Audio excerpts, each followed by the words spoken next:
Em baş ez Erika me diger ve ji Tokyo'ye û ev jî kanala min e Japan bi Kurdî.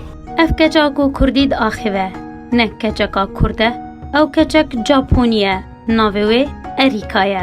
Fêrî zimanê Kurdî bûye û kanalek li ser YouTubeê bi zimanê Kurdî bi navê Japon bi Kurdî da mizrandiye û têde dibêje ez Japonî me, lê ji dil û can ez Kurdistanî me. Erîka bi Kurdî di axîve, slavê xwe ji Tokyoa paytexta Japonê dişîne ji bo gelê Kurd û behsa çîroka fêrkirina xwe ji zimanê Kurdî re dike û dibêje dema sal û nîvekî de ew fêrî zimanê Kurdî bûye, lê hîn jî pir ji min re maye ku ez weke Kurdan baxêvim. Lê bi dîr û jan ez Kurdistanî me. Ez li Tokyo dişim, lê jiyana min zimanê Kurdî ye. Ev sal nîveke ez zimanê Kurdî dixwînîme li zanîngeha Tokyo yê zimanên biyanî. Min ziman û rezman baş fan kiriye, lê pir bi min gereke ku ez jî wek we bi Kurdî biaxivim. Ez dixwazim çîroka xwe bi we re parve bikim. Lojhîrata navên pirbara mirovan dikişîne. Ji ber vê yeke lojekê ji lojam min ji biryar da ku ez jî herim lojhîrata navên bibînim. Lê ez fikirim vekîjan welat baş be ku ez hermeke, Lubnan yan Jordan yan Irak. Li biryara min ya dawî ye ew İstanbul bû û min xeto bi hevkêr û beraxe da İstanbul. Piştî de 15 salin li barafîrê da li nakava erdê û ezmen û di nev lê peraxerê û şeydan. Lê bi dawî ye ez bi selematî gîştîma lojhîrata navên İstanbul.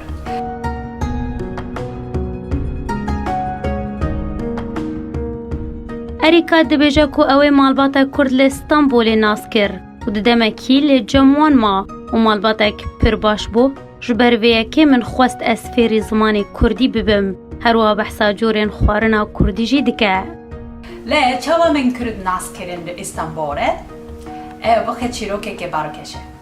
Hîçmara milletê İstanbolê behterî 15 milyonan e, lê li nav wan 15 milyonan da min mareke Kurd nas kir. Ji bo ger û geşta xwe min xanek odek ji bo hefteke bi kêre kêre bû. Derket xweriya we mare Kurdin û ez li cem wan ma. Û çîrok û qadira min bi Kurdan û zimanê Kurdî ra dest bikin. Ew marbata ku min nas kirim, mirov nigerek baş û qanc bim. Min xwest ku ez bi zimanê wan bi wan re biaxivin û wan çîrokên bajar û gundên Kurdan ji min negotin. Wê dema li cem wan min nas kir amet çi ye û li gudere ye. Her çeşt bi wan da xweş bû û hevardî yeke baş min bi hev re derbas kir. Ez vê ji ber nekim xwarîna wan, bi rastî xwarîna wan pir xweş bû, vahîm berî ku ez kela û dorman nas bikim û bixwim. Lê ew tiştek ku bara min bêr û bara min şan, mirovatiya wan û mîvandariya wan. Hevarûne dîr pak û pir baş bû. Herwiha Erîka di parçeyeka din de dibêje ku wê dest bi xwendinê li ser dîroka Kurdan kir û bêhtir zanyarî li ser civak û çanda gelê Kurd nas kir. Min dest pê kir ku ez her tiştî li ser Kurdan zanîbim. Min dest bê xwendina dîroka Kurdan kir û min tiştine li ser çanda û civaka Kurdan temaşa kirim.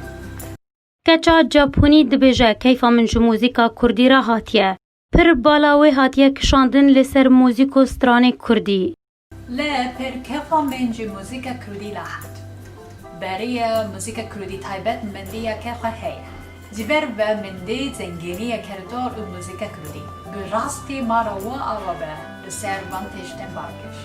Xewînên niha ji min pirs bikin tu li kîjan hunermendê Kurdî guftar dikî û ji kîjan stranê Kurdî pir hez dikî.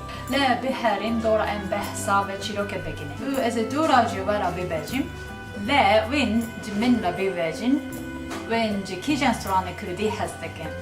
Di komentê de cî bo min binivîsin. Erîka fêrî zarava kurmanciya zimanê Kurdî bûye, bi zimanekî Kurdî paqij di axîve. Tevî zehmetî û giraniya fêrbûna zimanê Kurdî, ji ber zimanê Kurdî ji zimanên kevnar di cîhanê de.